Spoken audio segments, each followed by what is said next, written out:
سب سے پہلے تو میں اپنے رب کا شکر گزار ہوں کہ جس نے ہمیں سیاسی اور عدالتی میدان میں کامیابی عطا فرمائی۔ میں اپنے تمام ساتھیوں کا بے حد مشکور ہوں کہ جو آج اپنے حق کے لیے، اپنے ووٹ کے حق کے لیے، اپنے بچوں کی چھت کے تحفظ کے لیے اس بارش میں یہاں پر موجود ہیں۔ آپ لوگ واقعی قابل ستائش ہیں کہ جو آئین اور قانون کی پاسداری کے لیے یہاں پر موجود ہیں۔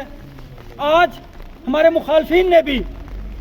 F8 کچہری کی کال دی تھی، لیکن آپ نے دیکھا کہ وہی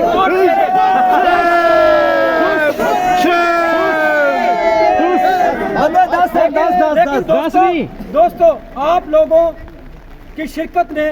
یہاں پہ ثابت کیا کہ آپ کے ووٹ کے حق کو کوئی نہیں چھین سکتا۔ آج جب صبح ہم عدالت میں آئے تو ہمارے سیاسی مخالفین نے بہت کوشش کی کہ پھر اس معاملے کو پرولونگ کر لیا جائے، لیکن جو ہمارے وکلا تھے شاہ خاور صاحب، وہ بھی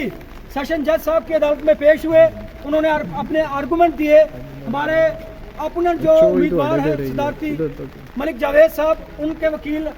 فاضل جو ہمارے دوست ملک مظہر صاحب نے بھی آرگومنٹ دیے، اور جو ہمارے مخالف وکیل تھے انہوں نے کہا کہ 11 بجے ہم اس پر بحث کریں گے، لیکن ہمارے وکلا نے اس بات پر بحث کی کہ آپ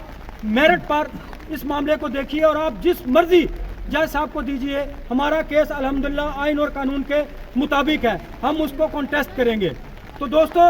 منڈے کی تاریخ جو ہے وہ اس میں پڑی ہے، اور آپ دوستوں سے پھر گزارش ہے کہ سوموار صبح 8 بجے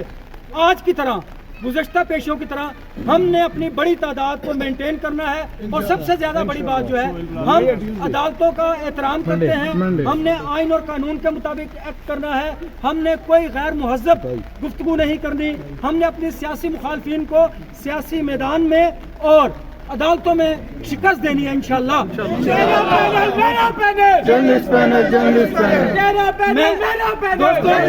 دوستو آج دن بھر کی جو صورتحال تھی اس کے بارے میں تو میں نے آپ کو بریف کیا، اور میں آپ سے گزارش بھی کروں گا کہ سوموار 27 تاریخ کو سہیب رانجھا صاحب جو سول جج ہیں ان کی عدالت میں 8 بجے ہم نے پہنچنا ہے۔ آج جو قانونی پہلو ہیں اس کیس کے، اس کے حوالے سے میں اپنے بھائی، اپنے دوست ملک مظہر صاحب سے ریکویسٹ کروں گا کہ وہ میرے ساتھیوں کو آگاہ کرے کہ قانونی ہمارے کیس کی کیا پوزیشن ہے، اور منڈے کو اس کیس سے متعلق سماعت کیا ہوگی اور ہم کیسے آگے